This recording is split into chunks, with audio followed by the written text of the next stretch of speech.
రాష్ట్రంలో వడ్ల కొనుగోలు విషయంలో రాష్ట్ర ప్రభుత్వం నిమ్మకు నీరెత్తినట్టుగా ఉండడం వల్ల రాష్ట్ర వ్యాప్తంగా రైతులు చాలా ఇబ్బందుల్లో ఉన్నారు. ఇప్పటి వరకు కొన్నది కేవలం 5-6 లక్షల మెట్రిక్ టన్నులకు మించి ప్రభుత్వం కొనలేదు. కొంటామని చెప్పిందేమో 85 లక్షల మెట్రిక్ టన్నుల వడ్లు కొంటామని చెప్పి అంతా 5-6 లక్షలకు మాత్రమే ఈరోజు రాష్ట్ర ప్రభుత్వం పరిమితమైంది.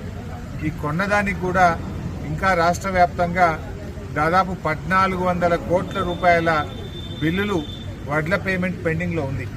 అంటే రాష్ట్ర ప్రభుత్వం ఏ రోజుకు ఆ రోజు వడ్లకు పేమెంట్ చేస్తామని చెప్పారు. కానీ ఇప్పటి వరకు 1200 కోట్ల రూపాయలు ఎంఎస్పీ బిల్లు పెండింగ్ ఉంది. దాదాపు 200 కోట్ల రూపాయలు బోనస్ డబ్బులు పెండింగ్లో ఉన్నాయి. అంటే మాటల్లో మాత్రం 24 గంటల్లో డబ్బులు ఇస్తామని చెప్తున్నారు.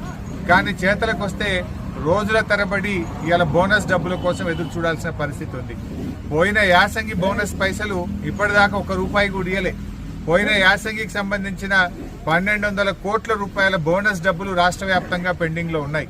నేను రాష్ట్ర ప్రభుత్వాన్ని ఉత్తమ్ కుమార్ రెడ్డి గారిని డిమాండ్ చేస్తా ఉన్నా, పోయిన యాసంగి బోనస్ డబ్బులు వెంటనే విడుదల చేయండి. వడ్ల కొనుగోలు ప్రక్రియ వేగవంతం చేయండి. రాష్ట్ర వ్యాప్తంగా చలి చాలా ఎక్కువగా ఉంది. పాపం రైతులంతా కూడా రాత్రిపూట వడ్ల కుప్పల దగ్గరనే కావలి గాయాల్సి వస్తూ ఉంది.